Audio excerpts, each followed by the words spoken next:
Yuk kita dengarkan cerita Timun Mas, cerita anak dari Jawa Tengah. Pada zaman dulu kala, hiduplah sepasang suami istri. Mereka adalah petani yang tinggal di sebuah desa di dekat hutan. Mereka hidup bahagia. Sayangnya, mereka belum dikaruniai seorang anak. Setiap hari mereka berdoa kepada Yang Maha Kuasa agar segera dikaruniai seorang anak. Suatu hari, seorang raksasa melewati tempat tinggal mereka. Raksasa itu kemudian memberi sebuah biji mentimun. Tanamlah biji ini, nanti kau akan mendapatkan seorang anak perempuan, kata raksasa.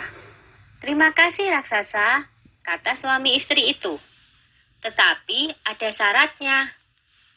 Pada saat usianya 17 tahun, kalian harus serahkan anak itu kepadaku, saut raksasa. Tanpa pikir panjang, mereka segera menerima biji itu dan menyetujuinya. Suami istri itu kemudian menanam biji mentimun itu.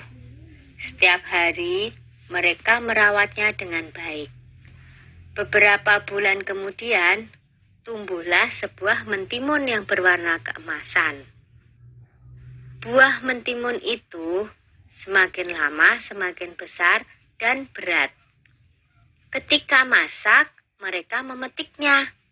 Dengan hati-hati, buah itu pun mereka potong. Betapa terkejutnya mereka, karena di dalam mentimun itu ada seorang anak bayi perempuan yang cantik dan lucu. Tahun demi tahun berlalu, Timun Mas tumbuh menjadi gadis yang cantik jelita. Kedua orang tuanya sangat bangga padanya. Tapi mereka juga takut, karena pada usia 17, mereka harus menyerahkan timun emas kepada raksasa, sesuai dengan perjanjian mereka. Ketika timun emas berumur 17 tahun, si raksasa datang. Pak Tani berkata, "Tunggulah sebentar, timun emas sedang bermain. Istriku akan memanggilnya." Lalu ia segera menemui anaknya. "Anakku, ambillah ini," kata Pak Tani sambil menyerahkan sebuah kantong kain. "Ini akan menolongmu melawan si raksasa. Sekarang, larilah secepat mungkin." Timun Mas pun segera melarikan diri. Raksasa segera berlari mengejar Timun Mas. Raksasa semakin dekat. Timun Mas segera mengambil segenggam garam dari kantong kainnya. Lalu, garam itu ditaburkannya ke arah raksasa. Tiba-tiba, muncullah sebuah laut di depan raksasa. Dia terpaksa berenang dengan susah payah. Timun Mas berlari lagi, tapi kemudian raksasa berhasil mendekatinya. Timun Mas kembali mengambil benda ajaib dari kantongnya dan dilemparkannya ke arah raksasa. Seketika muncullah pohon dengan ranting dan duri-duri tajam menghalangi si raksasa. Raksasa berteriak kesakitan. Tapi raksasa itu sungguh kuat dan terus mengejar Timun Mas. Maka Timun Mas pun mengeluarkan benda ajaibnya yang ketiga. Ia menebarkan biji-biji mentimun ajaib.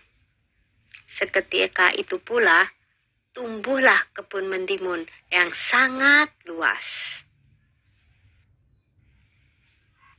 Sampai akhirnya, Timun Mas melemparkan benda ajaib terakhirnya, yaitu segenggam terasi udang yang berubah menjadi danau lumpur yang sangat luas. Raksasa itu akhirnya terjerembab di danau lumpur itu dan tak bisa lolos lagi. Timun Mas selamat dari kejaran raksasa. Timun Mas pun kembali ke rumah orang tuanya. Ayah dan ibunya sangat senang melihat Timun Mas berhasil selamat. Sejak saat itu, mereka hidup bahagia bersama-sama. Sudah dulu ya cerita Timun Masnya. Jumpa lagi.